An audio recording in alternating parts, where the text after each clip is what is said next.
Welcome back to the shop, friends. Today we're going to fire up the old Whitlock forge and try to make something beautiful. Being it's only 18 degrees today, I can't think of anything better to do in the shop. Now, to preface this, I'm not a blacksmith. If you want to see real blacksmith work, go watch Alex Steele's channel. I'm nothing more than a hobbyist. So what you might find out today is actually how hard this is to do. I wanted to take a second here and just show you my workstation here. This is my tools here that I use. Some of these, half of these or so, I've made myself. Some of them are store-bought, like the tongs. Something that I have that's a little bit different than maybe what you're used to seeing with blacksmith forges is I use a Whitlock's forge made by the Whitlock's family in Oregon. These are little portable forges that you can blacksmith with using wood.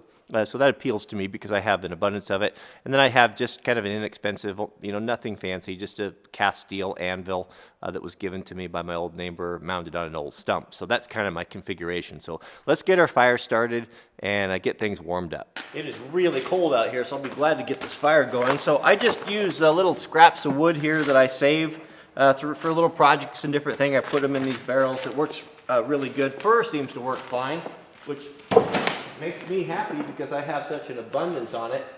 So to start the forge, what I'll usually do is I'll just take and I'll make some small kindling strips to get the fire going good and hot. This old fir will burn good. It's been sitting in here. It's very dry. When I'm starting my fire, I just put some little pieces in there, and I've been using a little bit of coal. My neighbor imports this beautiful, is it anthracite? I always forget what it's called, this coal. He imports it from Kentucky, and it's just beautiful stuff.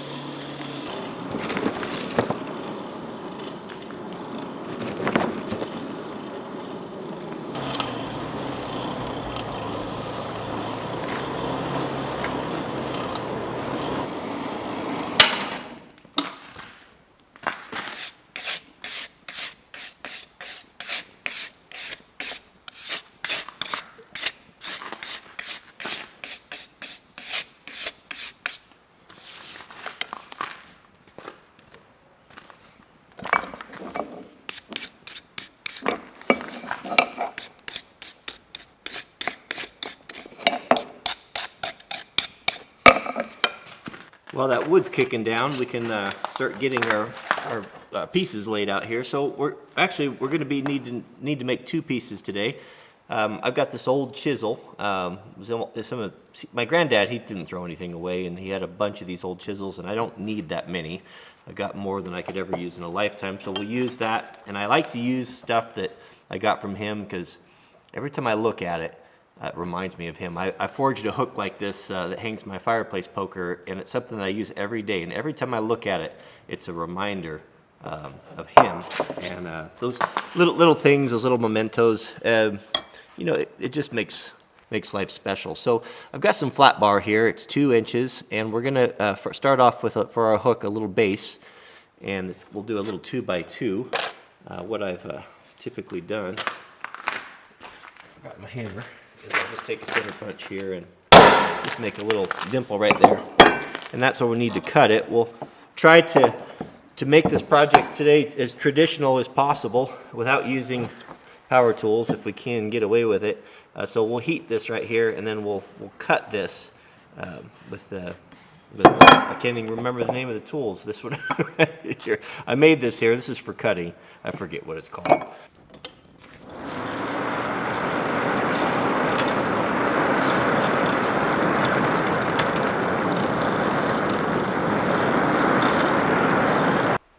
Forgot to get my water for cooling everything down.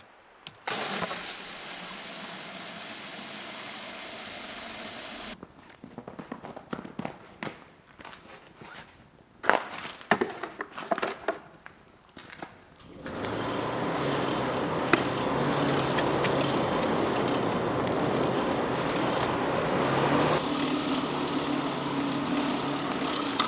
think we're just about ready. We don't want to cut metal on our anvil face, so we'll put a piece of mild steel on there. Let's see how we're looking. Looks pretty good. I can't see my dimple. Oh, there it is. And now I'm cooling down. Well, we'll get a mark in here anyway. Oh my goodness, that's hot. I always marvel at how difficult this is. It burns everything so hot.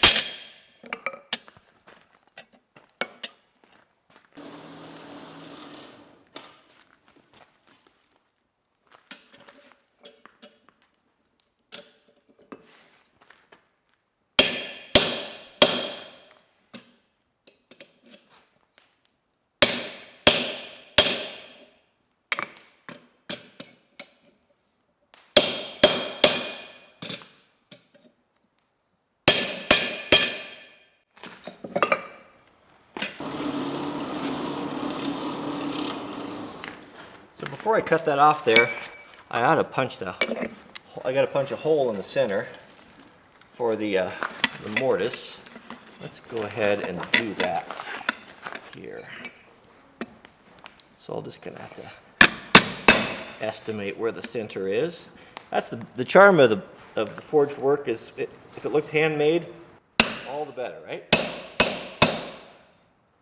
A little bit off there. It's pretty close. The piece gets so hot you can't really hang on to it, so I'll take and just put that end part in the water right there where I grab onto it, and that seems to help.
There's our hole.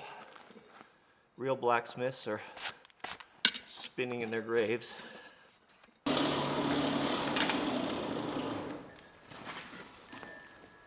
What I ought to do is fly over to England and spend a couple days with Alex. Have him show me a thing or two. Get some fish and chips. And blood pudding. Jellied eel.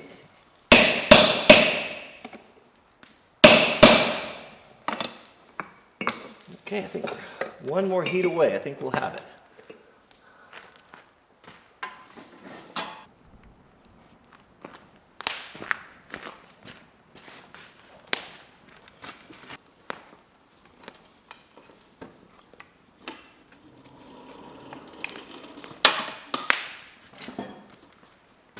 Boy, we got a good fire though. Can't say I've ever had a hotter fire. Sometimes I lose those little pieces.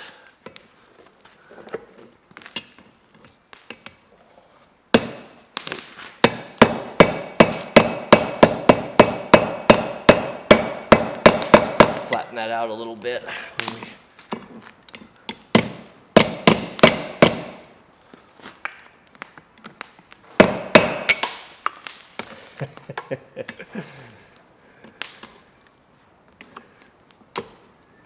No more than get a hold of it and it gets cooled down.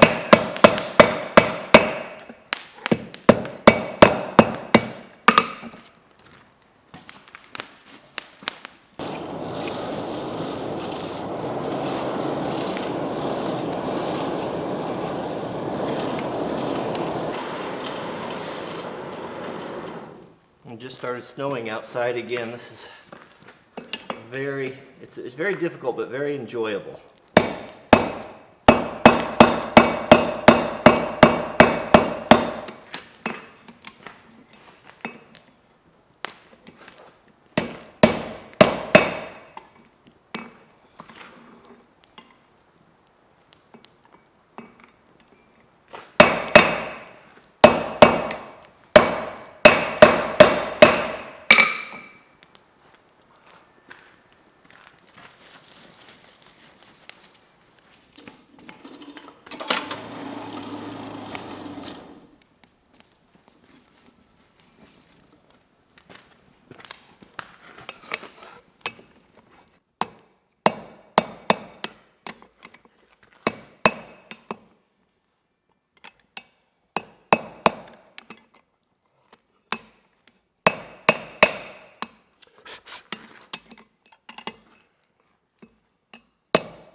Let's heat that one more time, and we'll make that. I gotta make that hole a little bit bigger for that mortise to go in there, I think. It's gonna give me trouble if I don't.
So I'm happy with that. I like the look of that. So we'll just throw that down there to cool.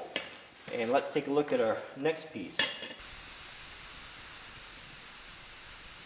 So close, no matter how far. Couldn't be much more from the heart. Forever trusting who we are. And